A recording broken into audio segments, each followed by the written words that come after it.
let's move on from where we left off in the last class. Now, we might not actually do this chair the way it is, exactly like this. We might, in our own case now, try to modify this a bit so it looks somehow interesting. Okay, so I've checked up some cushion references online, and I think one of the ones I saw, I found was this one, and seems interesting. This. So I basically want to adapt my handle to look a little bit like this one here. Alright. Then in this lesson still we go ahead to model the back rests of the cushion. We've done this one already in the previous lesson, so we can bring that in. Now let's focus on how we can model this ridge here. I kind of like this. Okay, so I'm going to move this aside. Then you're back in here. So what I can do here is to change the topology of these ring edges here. Remember, I was starting using some of my tools that I've used before. So interestingly, I might model one side of this. Since this is symmetrical, I could make a division here at the center and delete this half, then duplicate this other half here. But let's move on. Let's go to our modeling toolkit. With this, I'll go to my vertices. On my multi-cut tool, I'll click on this and click on this to cut that straight edge there. And one more trick again I want to show you guys is transform constraint. Basically, this set to off, so I could move these vertices anyhow I want to move them along faces, even outside the face, go outside that face. Okay, but if I hit transform constraint to set to edge slide, I can only move these vertices along the edges. I can't move it out of that edge anymore. It is constrained to follow only edges. Okay, but if I set this to surfaces, I can move along surfaces. Okay, but it's not moving along the edge. As you can see, it's dragging the edge along. So that's interesting things we can do down here. Let me turn that off. We turn that to edge slide. I want to move this down, move this here, move this down a little bit. So I don't want it to come out of this face because I'm going to need to extrude that again. So I'm going for the rounded kind of extrusion here. So you could drag these ones down, drag these ones this way. It's constrained to edges, so I'm not bothered if it's coming out of the flat face there, because it won't. So I'm having all of this. I'm going to move that flow all over again. I'm going to constrain to surfaces and drag that over. Okay, so this stuff looks like triangles, but they are not. They should have 4 faces. Now remember that we have a rule of thumb to always use quads in our modeling, right? So this looks like a triangle, but it's a quad. But the look of it doesn't really have an impression that when subdivided it will take a quad form.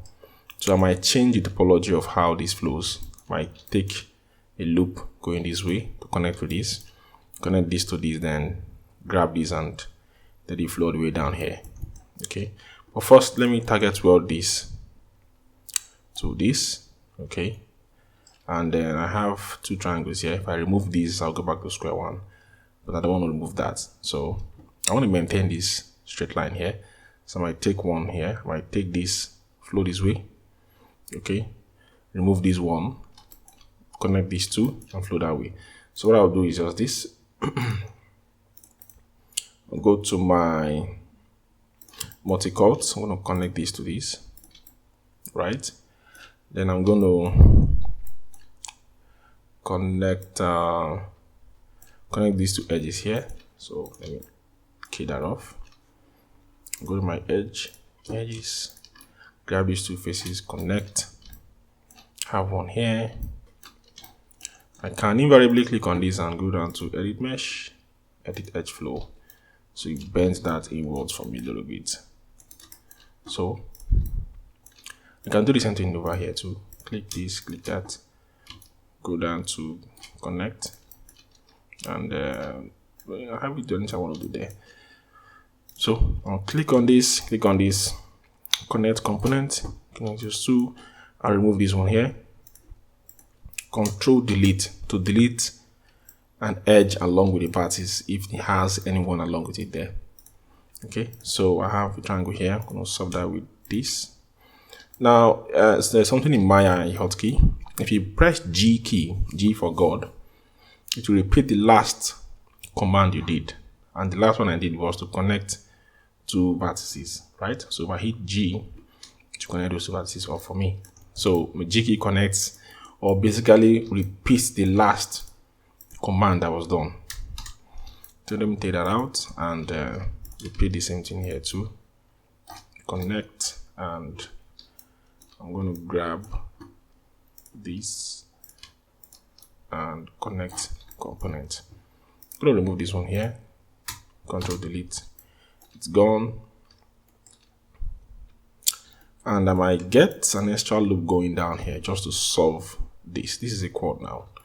Okay, so let's train all these guys to this down here so it looks interesting to the eye. Okay, so let's move all of these. Let's move this one here over that side. Let's get to that side. Move this guy here to. Okay.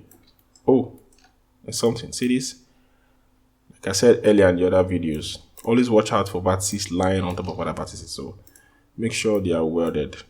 Okay. Like if I pick this and grab, just one I have there. All right. So I have this. So the reason why I'm making space out here is because I want to get the connection going all the way down here. So that's what I need. Then I want to click on this and hit Control Delete. Double click on the adjacent edge to get a ring going all the way back. I don't need what happens at the back. I will take it off anyway. I'll click connect edges, then grab this, then connect components.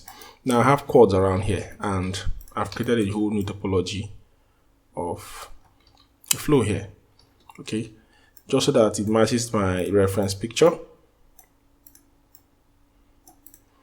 And I kind of like this for now. This is good. This will pass. Okay. So I'll turn off constraint transform and I will grab my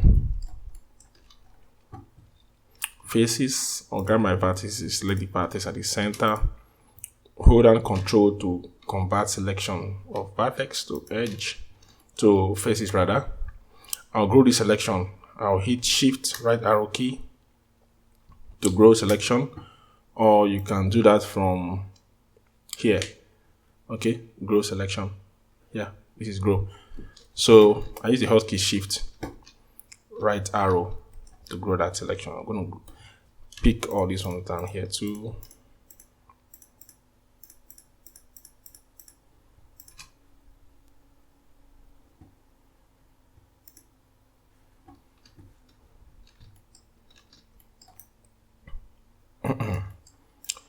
So right now I want to extrude. Remember I have this as a reference. There's an extrusion here, and this other one hangs somewhere down there. Then this, I think this cuts in here. So I'm going to extrude that guy over. I'll go to my polygon modeling shelf. I'll click on it, click on the thickness. I'll move this over outside here a little bit. Let's see, like I think 7 is okay. All right. So I found this interesting. I think this is good.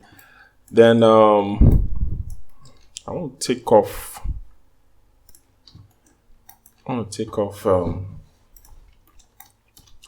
This. I don't need this. I don't need these two.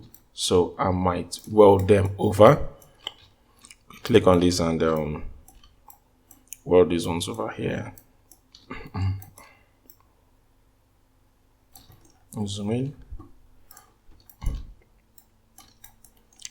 And I think the last one we have here is there, so I'll grab all of this and weld them there. Okay, don't bother what's happening at the back here, because I will delete those parts away and let's do these ones or weld them at the center. So I have this, okay, and to even do that, let's grab multi-cut tool. I'll hold and shift, make a straight line, cut the center. Then I'll grab all of these and just delete them over. Sorry, turn off my multi-cut tool, grab all of these and delete, let it go away. Okay, so I have this now, okay, to think about. So I've introduced a triangle here. I'll solve that in a bit, in a moment, and think I could pick these guys here and move them. Get like an expansion there to stick again, and grab this on two. Sorry, I think I'm taking the pick was at the back. Select that, move that over. Grab these ones here. Check the back. No selection. Grab these ones and move them over here. So I have this form